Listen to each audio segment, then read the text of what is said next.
Chris Level here with another edition of Patriot Talk. We're actually talking some hoops today. My man Parker Hicks is with us. These shows brought to you by Gene Messer Ford / Lincoln. My man Colton Kuntz taking care of us as always. It's not basketball season yet, but it's oh so close. So that's what. Okay, so I'm going to toss you a bunch of stuff, Coach. You're coaching football for the first time. Okay, how has that been? I love it. You're like a big headset guy. Yeah, I see you. In about 18 hours, my life's going to get real hectic because we start officially, and then we still obviously got football going on. But, I tell people I'm a coach. I want to win gold balls and championships as well, and I think it's great for our basketball guys to have that playoff experience just because we've 2 years, no playoff wins. We need to get some experience behind our back before we get rolling for real. So. And obviously, Liberty is still a 4A school, so you're very much sharing athletes. Right. What is it like? What is there like 827? Yeah, 820 students over there. I think there's this perception that it's this massive 1,500, and it's just not that yet. But with that. You're in this unique situation where it's like you can start basketball season even though football season's going. However, it's a bit it's a bit tricky. Yeah. Because most of your guys are playing football. Yeah, we have, I guess, out of our 11 or so, 8 of them play football. Okay. The only ones that don't are really our 3 seniors and a junior. Okay. So we're going to start because I owe those seniors. They deserve everything. I'm not going to hurt them for not playing football. So I got you. We're going to, maybe not practice as long as we would if everybody because we only have 10 guys, but we'll practice every day, got a couple scrimmages, a couple games, and, Is that tricky when you're trying to put together your schedule, knowing that the first handful of games? Yeah, it is, and I tried to schedule to where we're trying to get better, but we're also, we're shorthanded, but I don't want to use that as an excuse. I've been telling our off-season guys, this is our team until football gets here, so you guys embrace it. We'll have guys playing varsity minutes that won't play varsity minutes in the season, so it's a big test for them, and I've kind of told them to use that time to take somebody's spot. We're in a unique position where we return everybody, so there's not really any spots open. You got to go take it, and so it's been an interesting fall seeing those guys kind of embrace that, but, we're going to roll with what we have, and whenever football comes, we'll add them into the mix. So this is the first time you've had seniors. First time. Yeah. Because this is third year that Liberty has been opened up, or heading into the third basketball season, if you will. What's that process been like, knowing that this time next year, you will have lost some people? Yeah. I went to Coach McCaslin's practice last Monday, and, the biggest thing that stood out to him is how hard he coached Christian Anderson. And that kind of just stood out to me, and I told myself from then I'm going to be a better coach on my everybody, but really players. My seniors and better players. Okay, gotcha. Last year, we were still doing lots of teaching.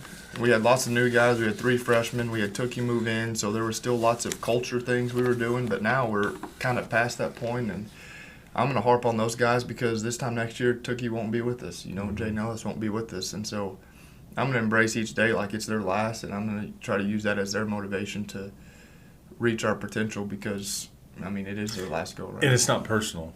No, it's not. Yeah. I've often heard Coach McCaslin say, hey, if we just want to beat Lindenwood, then we've had a good practice. Right. We're trying to beat Florida. Right. And that's a big difference. Oh, it is huge. And so if you're trying to beat a 1A school versus the first playoff opponent and your equivalent, that's a massive difference. So and it's hard to maintain that level of expectation and not feel like you're being a jerk all the time. Right. Or getting a kid to go, yes, I want this. I want you to be hard on me and all that stuff. So it's interesting. But because Christian Anderson, he's Yeah. He will be NBA He's a pro. at some point soon. Yes, And it's fun seeing McCaslin coach him like that. Yeah, So. that's right.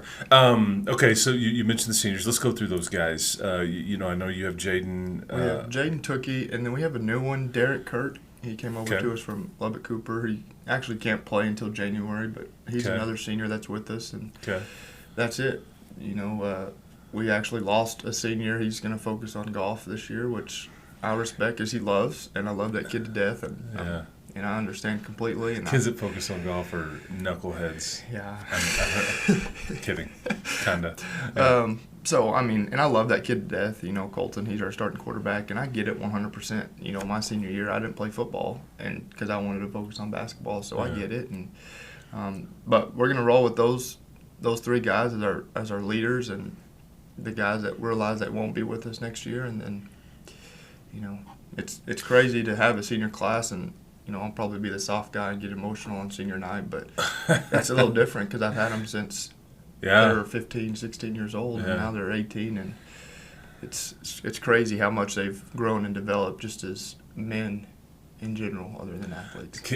Watching kids grow up, it all happens fast, and as a parent, you will start to understand that. Everybody's going to tell you, "Oh man, just wait," and you're going to be like, "It doesn't really," and then you get to where like an old guy like me, and you're like, "Whoa, it's gone," and what happened, and all that. Okay, so scheduling. I think last year you guys really handled your business in the non-district. Did you make it a conscious effort to upgrade? Because your schedule and the non-district, and like put yourself in knowing that, hey man, if you lose some of these games, it's okay. Right. It's like it's not that big of a deal. Like we're trying to. There's a bigger picture in mind. Not that anybody's trying to lose, but take me through your schedule, like, and especially the tournaments, because I think you're trying to drop your kids in the deep end of the pool here and let them, you know, see some serious competition. You know, scheduling was one thing I really tried to get on this year. You know, last year's scheduling, I really still didn't know kind of what we were going to be, and so I didn't really know what to schedule because we lost so many, and we were 14 and 19 the year before. Yeah. So, I mean, I probably lightly scheduled last year, but that's not the case this year, and we have the same non-district record, then we're having a good year. You know, we added Amarillo High to the schedule. They're always a really, really good 5A. That's the rumor. Yeah. Coach Pillion is a one-of-a-kind, and we're going to 3 new tournaments. You know, we'll go to the Gene Messer in Friendship. That's always a good tournament. I played in it in high school. It's really good. Then we're going to go to Burke Burnett.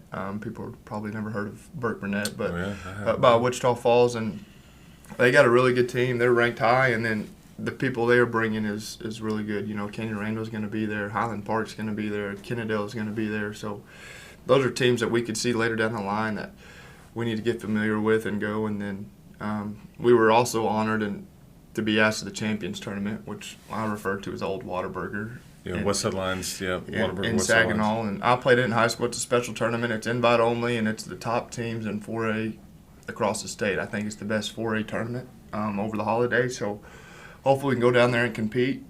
But like you said, at the same time, losses don't really matter. So, I mean, we'll finish that tournament on Wednesday, and we start district on Friday. So, you know, good or bad, we got to realize that the real season's, you know, starting Friday, and a big test that next Tuesday against Estacado. I'll probably say this a lot in one of my other jobs, especially so, but I just often remember, because, you know, people get so overreact to a loss. Yeah. Okay. And whether it's the coach, the player, an observer, whatever, media member, doesn't matter. And I'll always use this example because the University of Houston last year, because you are an admirer of Kelvin Sampson from afar. Absolutely. Yes. Tremendous respect for what he's done. They were, I think, 4-3 to start out the year, and then we're 30 seconds away from winning the national championship. And like, he didn't freak out. He was like, "This is actually good for us. This is like gelling." So I love the you know, because if it doesn't go well, that's it. Just almost kind of brings you together quicker. Absolutely, and I think that's kind of what, you know, my responsibility and my loss last year is. I thought we kind of peaked maybe before we needed to peak. You know, we were feeling really good because our record was good and everything, but we weren't really playing the best teams we needed to play. And when we lose 2 games in district in first round of playoffs, it's like, wow, it can be over in a hurry. Yeah. But you also got to understand that, you know, 2 losses in district, I mean, to a state semifinal team, that can't hurt our morale. And not saying it did, but like you said, just be able to handle a loss and understand that, there's things we can always get better on and use it as kind of motivation, maybe going down the line. And you're in this weird spot because like we're talking on paper, but your district is not thought to be like this just juggernaut. You know, there's the Estacado is going to be good, and there's going to be some good teams, but it's like. You just can't get caught watching the paint dry. Right. There's another basketball reference there. Favorite sports movie of all time. You recently took your team out to. I thought this is awesome stuff. This is what sports are about to me, and I know to you too. But some community service. Mm-hmm. What was this? 3 weeks ago? A month ago? It was maybe right before school started. Okay. Yeah. So it's I'm actually going, but point still stands in that I'm guessing they got a lot out of it. Yeah. Let's just okay. So you took them. It was on a Saturday morning. Maybe? Saturday morning we went Okay. to Lubbock Meals on Wheels. Okay. And that's an awesome thing. I did it in a little town of Valvord, Texas when I was in. Okay. Me and my grandparents would go drive the route. And See, drop and the off fact that food you and- remember that tells me all you need to know because that's the whole point of doing this stuff. Okay, Right. keep going. Yeah, but we didn't get to actually go on routes and deliver food. We were more preparing the food and packing it up and sending it on their way. But I think the guys just to one volunteer, but then also kind of see that kind of side of people's lives. Who rely on this food and people donating every day. I think was special, and community service goes a long ways because outside of the whole team, I think it brings. No matter how good things we may think they are, there's always bring you back down to earth and always kind of a motivator or, just a love for people just because of the way they have to live and what they require to be done. And so I was really proud to see our guys in that moment and shine and not even just go and volunteer, but embrace volunteering. They were from 8 to 12, they were nonstop packing cars, unloading cars, whatever it was. And, it was just a good thing to do, and I think everybody should go to that Meals on Wheels at some point. Pay it forward, give back. Yeah, that's what they say about perspective. You either have it or you need it. Right. And we all get caught up in the feeling sorry for ourselves about whatever issue we've got, and we don't really have big problems compared to some. Correct. How many kids are in this in the program now total? Have you ballpark? Because you're have you to this point have you made your teams? We haven't had any. We have no team set. Okay, yeah. So you're kind of 2 weeks from today we'll be in the middle of freshman tryouts, and Okay. we'll keep 10 to 12. I'm leaning more towards 10 because basketball it's hard to play 12 guys. But anyways, yes, it is. So we're trying to get maybe 10, 10, and 11. So we'll have 32, 30 plus, 33 okay. in our program, and Okay. it's a good thing to have cuts, but it's also the worst day as a coach.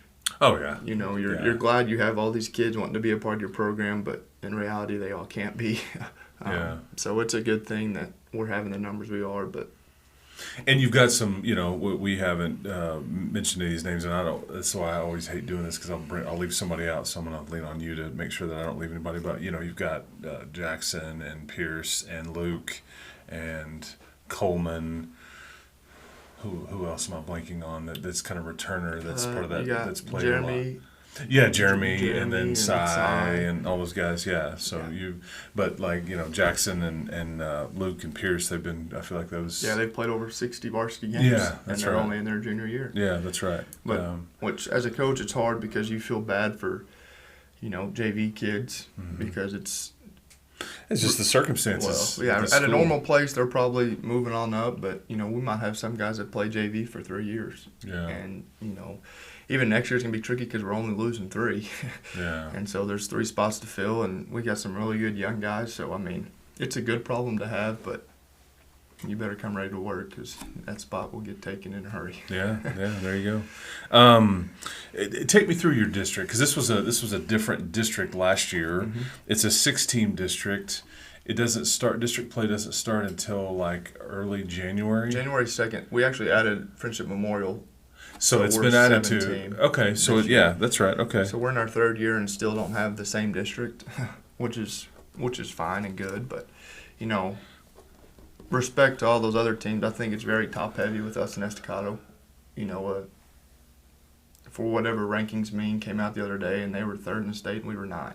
And so that game is huge. But then, like you said, you got to go take care of business because, everybody knows playing on the road isn't easy. And so we just got to have the focus and determination. Either A, we're playing Estacado every night, or B, we're playing Glen Rose and getting ready to play our first-round game. It don't matter kind of who we're playing in those games. We just got to go get the job done still. And I know they're working on this.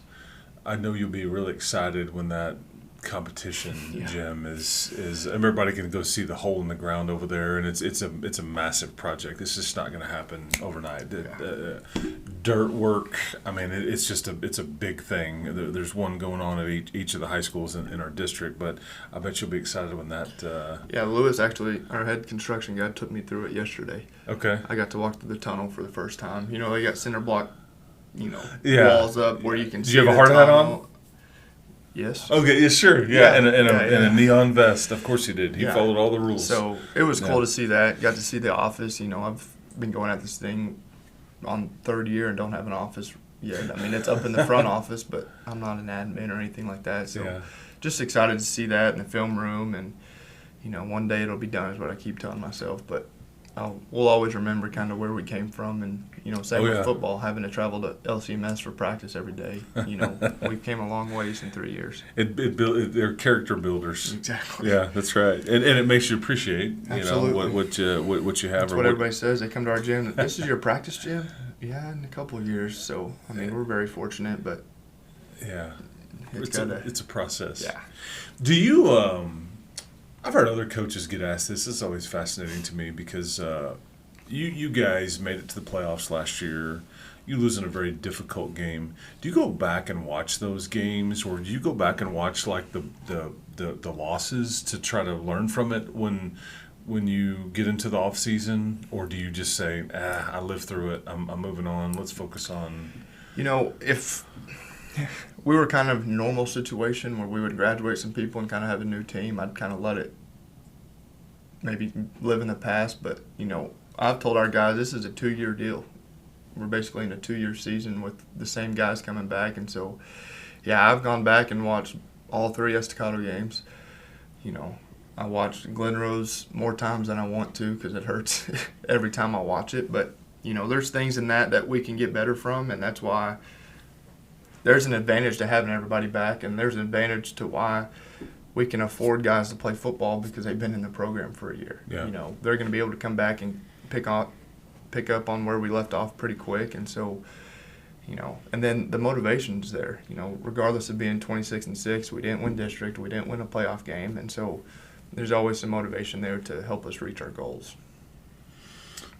Also, just a general philosophical question, because every basketball coach anyways, what's your general philosophy on zone defense? I call it a punch. Okay. I know where that came from. I've never really been a big zone guy. Like, we're never going to pride ourselves in running straight zone, but, there was times against Estacado last year where we'd do it for a couple of possessions. Just to, Estacado plays so fast, it slowed them down for, there was a minute I watched the other day where they had a 45-second offensive possession, and that's a win for us because of how fast they play. And so, we might run a couple possessions of it a game, but we're not real big on it. I got you. We're going to use it to throw a punch. Because some people are just absolutely not. Other people are like heavy into it. It's just a fascinating because you don't ever get the same opinion typically about. I'm not a fan of it because you don't have a man, and I'm big on the rebounding, and it makes everything more hectic. Yeah, because you guys, first year you kind of had to play some zone. It was out of necessity. Based on your roster and size and all that stuff. You're having a big guy like Coleman. How much did that change the dynamic of your what you could and couldn't do with your team? Because he is. Well, he's a big kid. Yeah. And like this is a different player than most teams are going to have. Yeah. Can you coach your team differently because you have a rim protector or somebody that is 6'6", 6'7", and I'm glad we can say 6'7" without it. Oh, there it is. Yeah, I'm sorry. I don't know what it means. I really don't. But it's like when my kid says it at home, it's like I want to politely hit him in the throat, but I don't. He just thinks it's so funny, and now I fell into that. I didn't even mean to do that. Now I know why you were like, you can say it. And I'm like 6'6", and then as soon as So here we are. This is all happening real time. Okay, he's 6'6.5". Yeah, that's perfect. Okay, yeah, that's right. We're 6'8". Okay, yeah, that's right. That's right. But point still stands. Like it's a different kind of player than you have had. You're getting. So take me through that dynamic. Yeah, it's a huge advantage. You know, the obvious thing is on the defensive end. I think we can pressure the ball more, knowing that if you do get beat, there's Coleman in there to help us out. But he's still got to become a better basketball player. You know, his whole career he's been bigger than everybody, and so he's been able to jump, grab a rebound, and score. Well, high school, I mean, you still may be bigger, but people are coached well and are just better players, and so we got to get to where he can score with his back to the basket. And if he can do that this year, I think it's really going to space us out offensively because people are going to have to respect him in the post. Well, meanwhile, you got Jackson and Tookie and Pierce and Luke and Jade on the perimeter that all can shoot. So he's still got a ways to go, but it's a huge advantage. You know, you can't coach height, you know, obviously. And you can't coach kids to grow to be 6'8". So it's a huge advantage to have, but he's still got to understand his role and how kind of important he needs to be and become to help us achieve even more than what we did last year.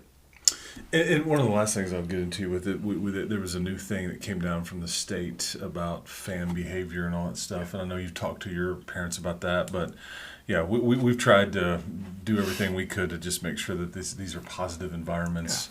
Because it's you've seen it like I have. There's certain basketball things, not anything here, but like in the state that. It's been interesting. Like not in a, but anyway, I just wanted to mention that. I know you've had parent meetings and all that stuff. With everybody. I mean, it's basketball. Basketball is kind of unfortunate because you're so close to everybody, and everybody can hear anybody everything. You talk to. There's not a good official out there. You know, there are good officials. You know, I mean, I'm guilty. I've gotten technicals and stuff before, and I only try to get the technicals when I'm either A, trying to send a message, or B, fighting for my kids. Yeah. I'm never going to get a technical because this guy's doing an awful job tonight. Right, yeah. And so, I mean, and I tell our parents that every parent year, I mean, if we ever go a game without yelling at an official, it'll be the best officiated game we've ever had, and that's just not going to happen, you know, and so. And it's a difficult game to officiate. So is football. Yeah, I mean, it's these guys are choosing to do it. They're trying to make a little extra money on the side, and so we just got to appreciate that we have them so that we can play these games because we can imagine what it'd be like without officials. Well, there's a struggle there for sure. Luckily, that this is a high enough level classification where it's you're not having to, and you're in a bigger city than some. So. I did have to ref a game last year though. One of your sub-varsities, or just ask Coach Glassby about it. She'll be real thrilled. Oh, you did a girls' game. I had to do a JV girls game. Oh, no. Yeah. Was Morgan upset with you? No, she wasn't upset with me. Okay. She was more upset with herself. Oh, okay. So you might have to ask her that story. When she okay. on here. Okay. I will do it.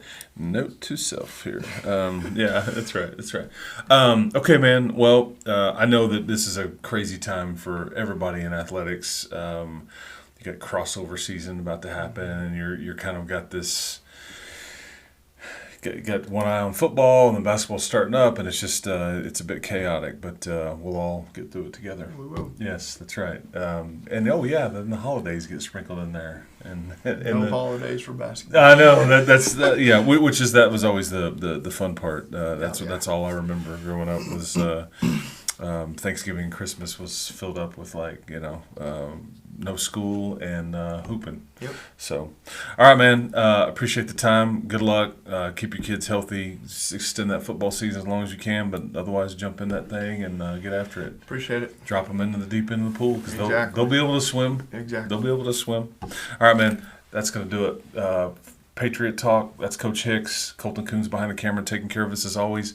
Thank you again to Gene Messer Ford/Lincoln. This is Chris Level, Patriot Talk. I mentioned Coach Hicks. Yeah, all that stuff. We'll wrap it up. Thank you. We'll talk to you next time.